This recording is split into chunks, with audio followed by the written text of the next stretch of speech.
The dirt was still fresh on my son's grave when my husband chose that exact moment to bury our 40-year marriage right alongside him. He thought I was at my weakest, shattered by grief. He had no idea that my heart had already been broken days before, and that my final act of love for our boy was a secret I had already set in motion. Hi everyone. The channel knows me as Grandma Margaret. My name is Margaret Clark, and I am 75 years old. I'm speaking to you today from a small house on the Oregon coast, where the only thing you can hear is the ocean crashing against the rocks. It's a fitting sound. It's how my life felt for a very long time. This story, this is the hardest one I will ever tell. It is a story I have held in the absolute silence of my heart. It is about a betrayal so deep, so profane, it almost stopped my own heart from beating. It is the story of what a mother knows, and what a mother will do when she realizes she is the only one left to protect her child's memory. To speak these words aloud feels like reopening a wound that never truly healed.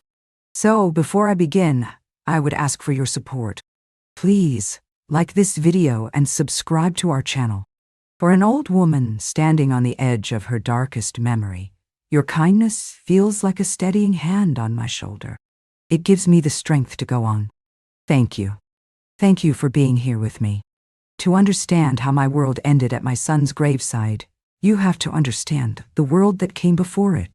My story really began 40 years ago, on a bright September day when I married Richard Clark, and it truly took flight the day our son, Leo, was born. Oh, Richard. In the beginning, he was my everything. He was a force of nature, ambitious, handsome, with a booming laugh that could make the whole room turn and smile. He was a builder. He built a successful construction business from the ground up, and he built a life for us. I was so proud to be his wife. We had a beautiful home, good friends, a life filled with laughter and plans. And then we had Leo. And Richard, the strong, driven businessman, melted. The moment he held our son, I saw a tenderness in him I had never seen before. Leo became the center of his universe. He was the heir, the prince, the legacy. Richard would come home from a long day at the construction site, smelling of sawdust and sweat, and he would get down on the floor and spend hours building magnificent Lego towers with our boy, his big, calloused hands so gentle on the tiny plastic bricks. Those were the golden years. Our home was filled with the sound of Leo's laughter, the smell of my baking, the steady, comforting presence of Richard's love.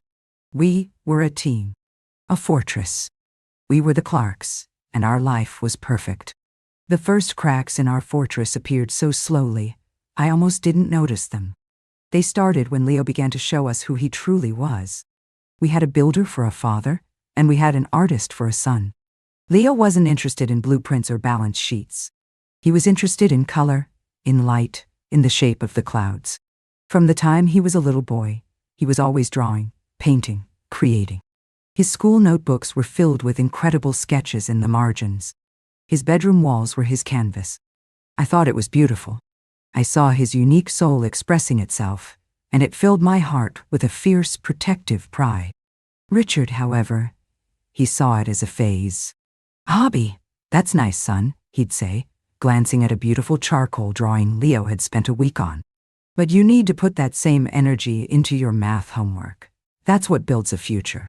As Leo grew into a young man, his passion for art only intensified. And so did Richard's disapproval. It became a quiet, simmering war at our dinner table. Leo would talk excitedly about a new painting technique he was learning, and Richard would change the subject to interest rates or a new commercial building project. He wasn't being cruel, not in an obvious way. He was just dismissive. He was trying to steer his son back to the path he had chosen for him, the path to taking over the family business. "There's no money in art, Leo," he'd say, time and time again. "It's a life of struggle. I built this business for you, for our family." "But it's your dream, Dad, not mine," Leo would reply, his voice quiet but firm. "My dream is different." I was the bridge between them, the frantic, exhausted peacemaker. I'd try to explain Leo's passion to Richard, and I'd try to explain Richard's fears to Leo. "He just wants you to be secure, honey," I'd tell my son. He just doesn't understand. I'd tell my husband. I was stretched between the two men I loved most in the world, and I could feel the rope beginning to fray. The breaking point came when Leo graduated from college. He had a degree in fine arts. I was bursting with pride. Richard was quietly furious.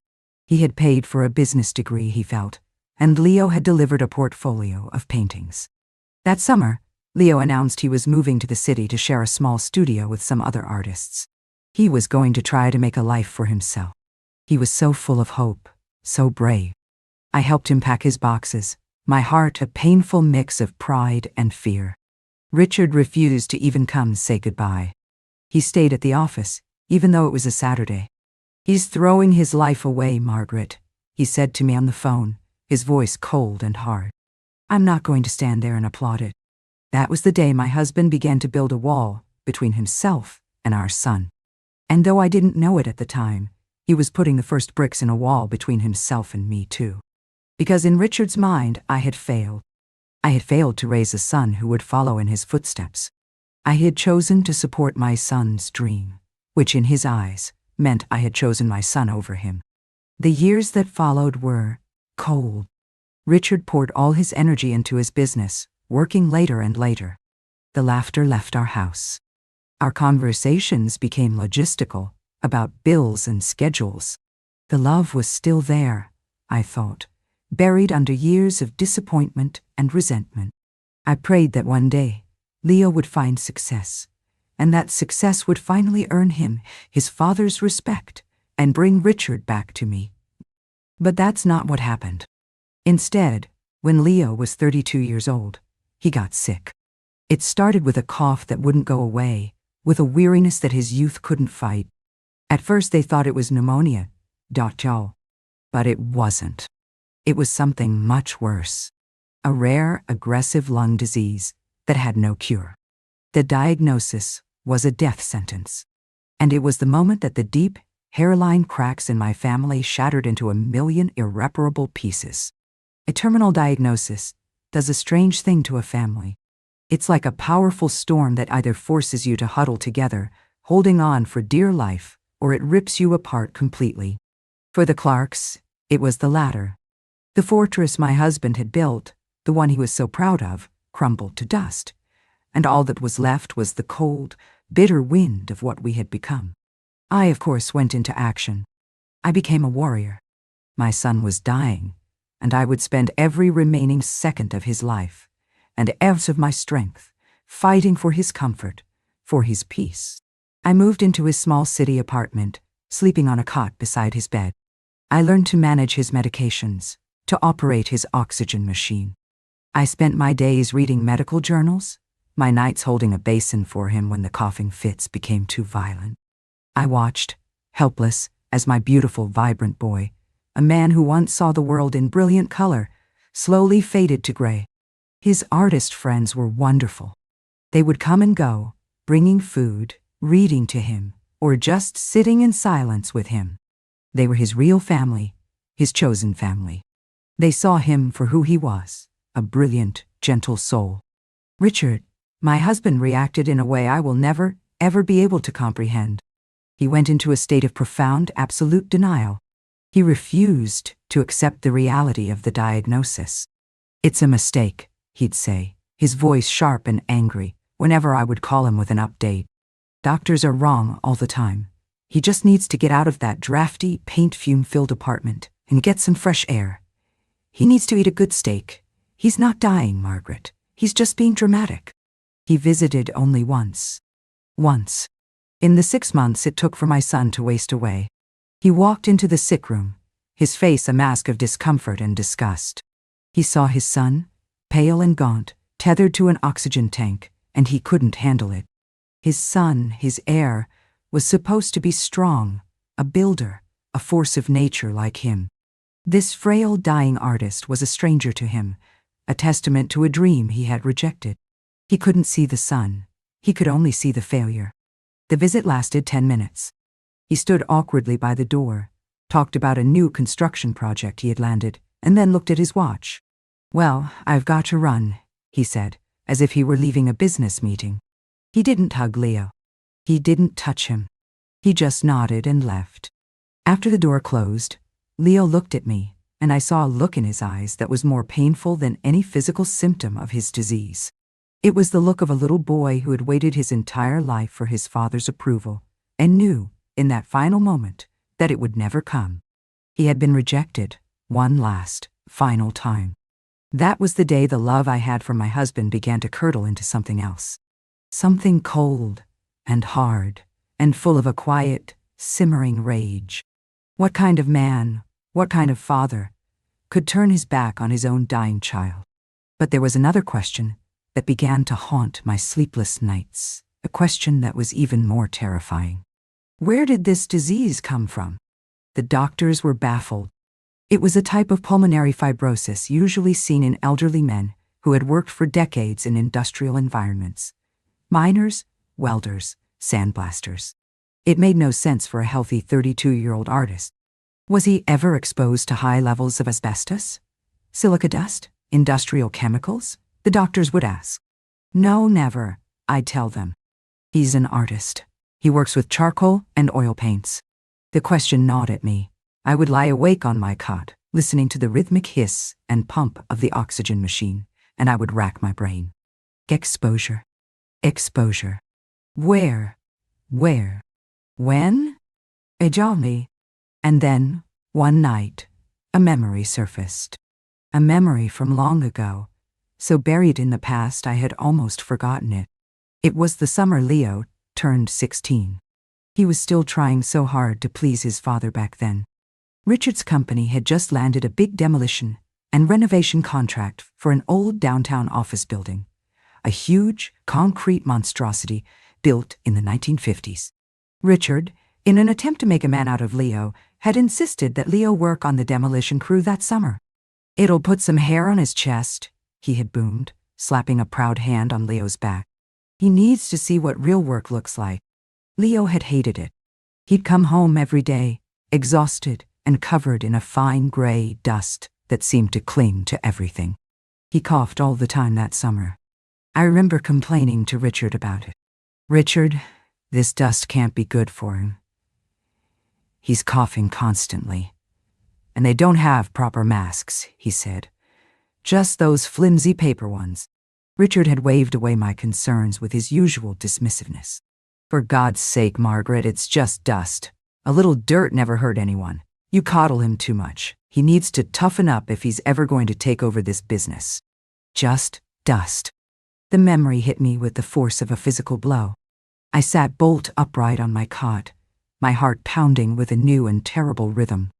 A cold, sick feeling washed over me, a dread so profound it felt like I was being pulled under by a dark tide. Could it be? Was it possible? The next day, my hands trembling, I went to the public library. I spent hours on the computer, my fingers flying across the keyboard. I searched for information on that old office building. I searched for articles about construction practices in the 1950s. And then, I found it. The magic word. The word that stopped my heart. Asbestos. Buildings from that era were full of it. It was used as insulation, in ceiling tiles, in flooring. And when it's disturbed, when it's demolished, the fine needle-like fibers are released into the air. And if they are inhaled, they can sit in the lungs for decades, dormant, a silent, ticking time bomb, before causing the exact type of rare, untreatable fibrosis that was now killing my son. I printed out the articles. I looked at the grainy black and white photos of men in the 50s, spraying asbestos insulation, with no protection whatsoever. And then I went a step further. I went to the city archives. I searched for the original building permits for that office building. And there it was, in black and white, listed right on the material specifications, asbestos-based insulation and fireproofing throughout. And then I searched for the demolition permit, filed 16 years ago by Clark Construction, Inc. My husband's company. I read through the application. There was a section, a series of checkboxes regarding hazardous material abatement. It asked if an asbestos survey had been conducted prior to demolition. The box next to no was checked. There was another question. Is asbestos suspected to be present on the site? The box next to no was checked. My husband hadn't just been negligent. He had lied. He had lied on a legal document. Why? The answer was as simple as it was monstrous. To do a proper asbestos abatement would have cost a fortune. It would have eaten up most of the profit from the job. So he cut a corner. He rolled the dice. He put a crew of men, including his own 16-year-old son, into a toxic environment without proper protection. And he lied about it to save money. I sat there in the dusty silence of the city archives, the documents spread out before me, and the world tilted on its axis. My husband hadn't just rejected our son. He hadn't just abandoned him in his time of need. He had killed him. It wasn't a quick, clean murder. It was a slow, drawn-out execution, set in motion 16 years earlier, out of pure, unadulterated greed. His son's life, traded for a bigger profit margin. The rage and grief I felt in that moment were beyond anything I had ever known. It was a white-hot, silent supernova that exploded in my soul, incinerating every last vestige of love I had for the man I had married. He wasn't just a bad father. He was a monster. I calmly gathered up the papers. I made copies of everything. The original building permit, the falsified demolition application. I walked out of that building a different woman. I was no longer a grieving mother, helplessly watching her son die. I was an executioner, and I had just been handed my axe. I went back to Leo's apartment, the copies of the documents tucked securely in my purse. My heart felt like a block of ice in my chest. When I walked into his room, he was awake. He looked at me, and his eyes, those beautiful, intelligent eyes, were full of a weary clarity. He knew. He didn't know the specifics, of course, but he knew he was at the end. "Mom," he whispered, his voice a faint rasp. "I'm tired. I know, my love," I said, sitting beside him, taking his thin, cool hand in mine. "You can rest. It's okay. You can rest now." I didn't tell him what I had discovered. What would have been the point? To fill his last precious hours with a rage and a hatred that would poison his final peace? No. My discovery was not for him. It was for me. It was the armor I would wear after he was gone. It was the weapon I would wield in his name. His father had taken his future. The least I could do was give him a peaceful end. We spent that last day in silence mostly, just holding hands. The oxygen machine hissed its steady rhythm, a mechanical heartbeat counting down the final seconds of his life. I watched the city lights come on outside his window. I watched his breathing grow shallower. And just after midnight, as the city slept, my beautiful boy, my Leo, slipped quietly away. He was gone. The silence he left behind was absolute, a crushing weight that was so much louder than the machine had ever been. After the doctors had come and gone, after the kind people from the funeral home had taken my son's body, I was left alone in his silent apartment. I should have collapsed. I should have been a screaming, sobbing mess on the floor. But I wasn't. The grief was there, a vast, black, empty ocean inside me. But on the surface of that ocean was a sheet of ice, cold and hard and clear. I had a job to do. My work as his caregiver was over. My work as his avenger had just begun. I didn't call Richard right away. I let him sleep. I let him have one last night of blissful ignorance. Instead, I sat down at Leo's small kitchen table, and I took out a pen and a piece of paper. My first call the next morning was to a man named Arthur Webb. He had been my husband's lawyer for 30 years. He was also, I knew, a man who valued his reputation and his law license above all else. I told him I needed to see him immediately, that it was a matter of the utmost urgency regarding Clark Construction. I could hear the annoyance in his voice, but I was insistent. I met him at his office at 8 a.m., sharp. He offered me condolences for Leo's passing. Richard must have called him after I finally gave him the news. His words were smooth and practiced. I let him finish. Then, I opened my purse and laid the copies of the documents on his gleaming mahogany desk, the old building permit showing the presence of asbestos. The falsified demolition application, signed by my husband, attesting that there was none. Arthur Webb was a smart man.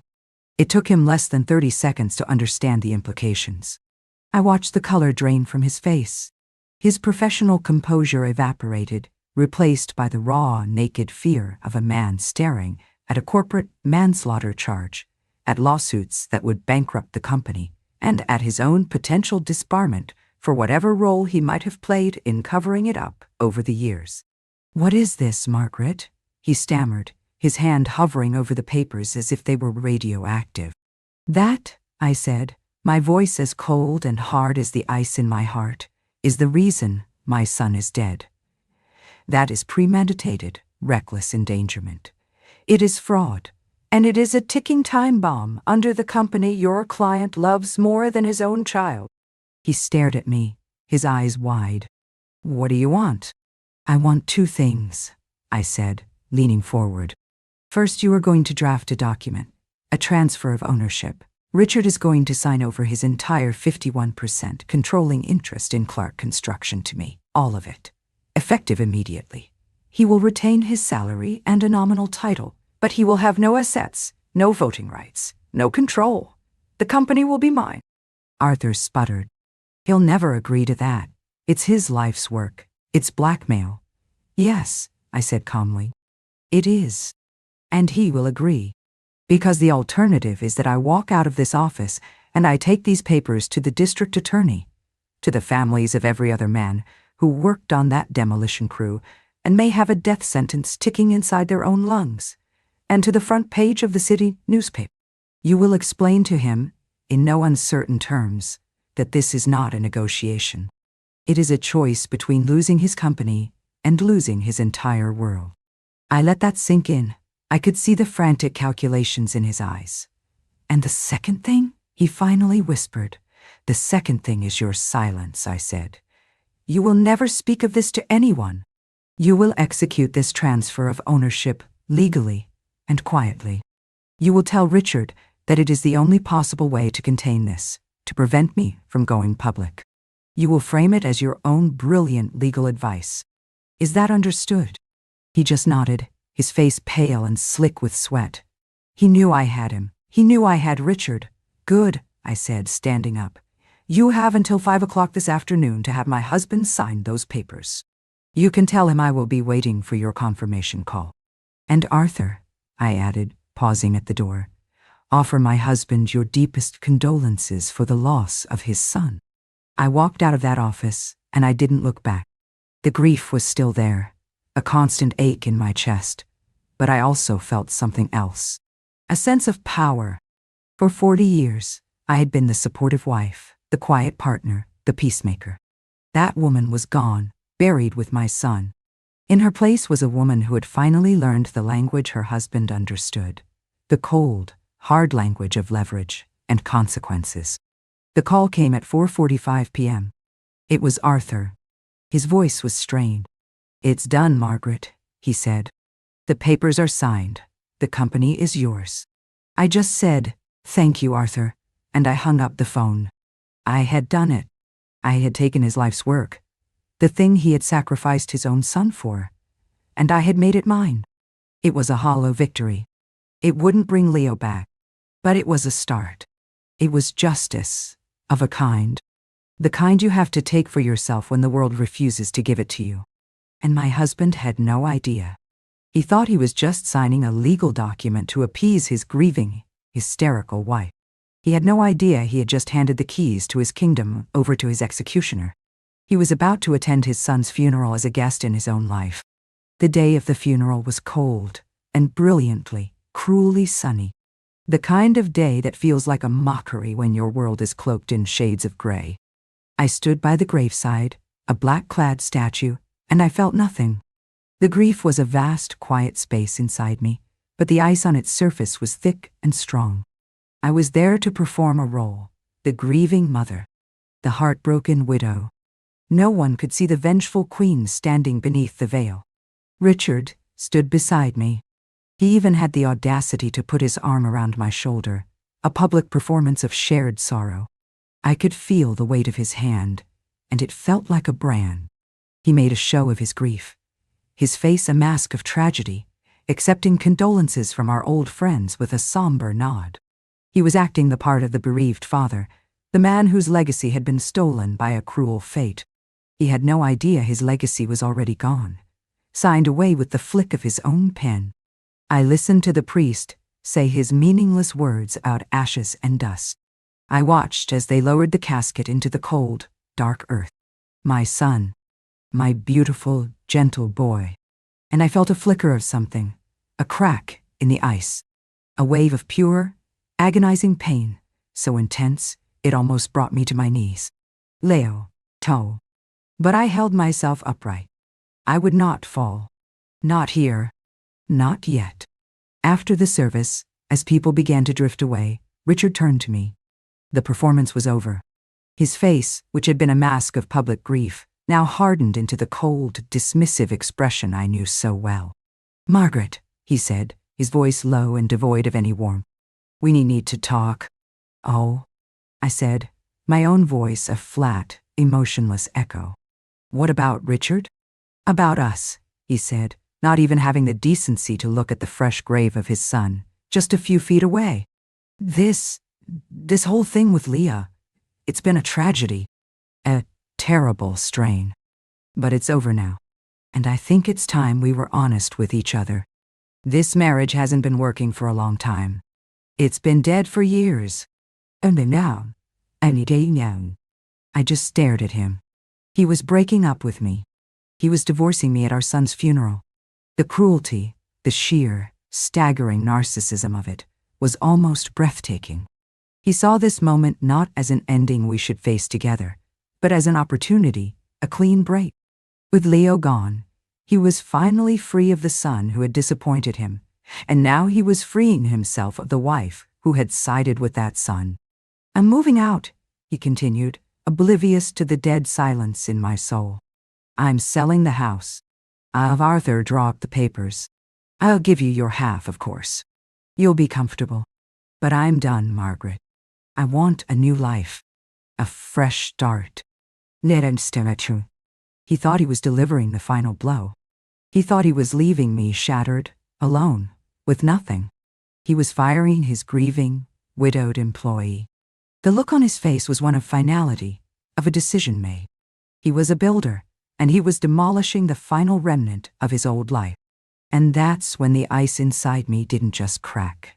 It shattered into a million sharp, glittering shards of pure, cold power. I started to laugh. It was not a happy sound. It was a low, hollow, mirthless laugh that seemed to echo in the quiet cemetery. Richard stared at me, his cold composure finally faltering. A look of confusion, of alarm, crossed his face. "What's so funny? Have you gone mad?" "Mad?" I said, finally turning to look him full in the face. "No, Richard, I've never been more sane in my life." I took a step closer, my voice dropping to a low, conversational tone, but it was laced with venom. "You want to talk about things being dead? You're right. This marriage is dead. It died 16 years ago, the day you sent our son into a toxic building to save a few dollars. It just took this long for the body to get cold." The color drained from his face. He knew. In that instant, he knew that I knew. "You want to sell the house?" I continued, my voice as calm as a frozen lake. "That's fine, but I don't think you'll be buying a new one anytime soon. Because you don't have any money, Richard." "What are you talking about?" he stammered. "I'm talking about Clark Construction," I said. "Your life's work, your legacy, the thing you loved more than your own child. As of 4:45 p.m. yesterday, according to the papers you so willingly signed, I own all of it. Every truck, every contract, every last brick. It's mine." He looked at me as if I had just sprouted a second head. The arrogant, powerful man was gone, replaced by a gaping, sputtering fish. He was utterly, completely defeated, and he hadn't even known the war had begun. "You think this is over?" I said, taking another step, my voice a vicious whisper. "This is just the beginning. I am going to run that company, and with every dollar of profit it makes, I am going to fund a foundation in Leo's name. A foundation for occupational disease research and victim support. Every new building with the Clark name on it will be a monument to the son you murdered. Your legacy won't be one of success, Richard. It will be one of shame. I am going to make sure the world never ever forgets what you did. Deon, me, He just stood there, his mouth opening and closing, no sound coming out. He was a builder, and I had just taken a wrecking ball to the foundation of his entire existence. I gave him one last look, a look of pure, unadulterated contempt. Now, if you'll excuse me, I said, turning my back on him. I'm going to go mourn my son. You can go mourn your bank account. And I walked away. I left him there, by the fresh grave, a ghost in his own life. The aftermath was exactly as I had planned. Richard was powerless. He was a king with no kingdom. He tried to fight it, of course, but Arthur Webb, terrified for his own skin, made it clear that any legal challenge would result in the immediate release of the documents. Richard was trapped. He became a figurehead in the company I now controlled, forced to watch as I established the Leo Clark Foundation, as his name became synonymous not with construction, but with a warning. He aged 20 years in 2. The booming laugh disappeared. The arrogant confidence was replaced by the hunched shoulders of a defeated man. He was haunted, not by guilt, but by the specter of his own failure. He lost what he valued most, and it was a prison of his own making. I sold the house. I took my half, and I came here, to the coast. The ocean doesn't care about my story. It just crashes and roars, a constant, cleansing sound. I run the foundation from here. We've helped dozens of families, funded promising research. It is good, meaningful work. It is Leo's legacy. It's the only thing that gives me peace. The lesson I learned in all of this is a terrible one. Sometimes love is not enough. Sometimes a person's greed, their pride, is a cancer so malignant it consumes everything around it. I loved my husband for 40 years, but I was loving a man who wasn't really there. The real man was the one who checked no on a legal form, who traded his son's future for a fatter contract. My final act of love for my son wasn't holding his hand as he died. It was what came after. It was ensuring that his death would have meaning, that his father's monstrous sin would not go unpunished, and that his name, Leah's name, would be a force for good in a world that had been so cruel to him. It doesn't fill the hole in my heart. Nothing ever will. But it is a kind of justice. And sometimes, that's the only kind of peace you can find. Thank you for listening to my story. Thank you for bearing witness. Please, before you go, like this video and subscribe to our channel. Your support helps us tell these important stories. If you have ever had to fight for justice for someone you loved, please share your strength in the comments below. We are all stronger when we know we are not alone. Love you all. This is Grandma Margaret, and I'll see you in the next story.